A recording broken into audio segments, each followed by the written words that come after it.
pension safe?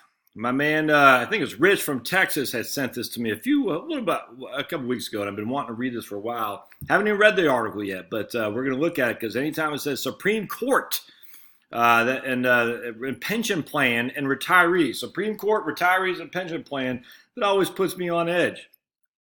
This old Betsy's sniffing my beautiful hair. All right, so this is Dateline June of 2019. The plaintiffs, which are retirees of U.S. Bank, allege that those running a defined benefit plan, a pension plan, failed to properly diversify investments and introduced unnecessary risk. Could this have anything to do with being a trustee? As you go forward, so Mom, I'm going to name you Trusty. Mom says, that's fine, Johnny. Great. And then Johnny has had a second wife. Johnny's kids are from his first wife, and they don't like second wife. And then Mom's a trustee, and it wasn't done right. So a lot of that money that kids thought should go to them goes to Johnny's second wife. Woo! And Mom's got to follow the dictates of the trust because the beneficiaries. Hey, buddy, let me hold on a second. Let me get this little monkey. Hold on. Not what I wanted to happen there. Old Pablo. Hey. All right, so anyway, that's a bad place to be if you're a trustee. If you get sued because the beneficiaries say you're not managing my money correctly, that's not good. You're probably going to lose. All right, so the plaintiffs say FAF Advisors, a U.S. bank subsidiary at the time, invested all of the plan in equities despite it being overfunded at the time. So let's see what we got here. The Supreme Court said on Friday it will hear a case between retirees and U.S. Bank. Oh, come here, buddy. Oh, yeah. And U.S. Bank concerning whether members of a pension plan can sue the fund manager even if the plan is overfunded.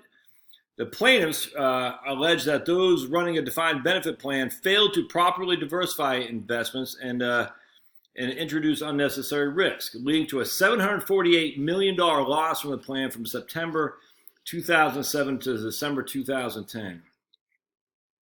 The plaintiffs say FAF Advisors, a U.S. bank subsidiary at the time, invested all the plan in stock despite the plan being overfunded already, i.e. they didn't need to take the risk, so to speak, taking on risk and increasing the chances of insolvency.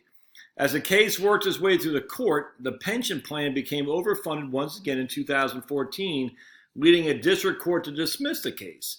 The Eighth Circuit of Appeal later affirmed the decision, but the federal government recommended a grant in this case on June 5th. The case involves the ERISA Act of 1974, where funding status is based on several different factors, including actuarial tables and inflation.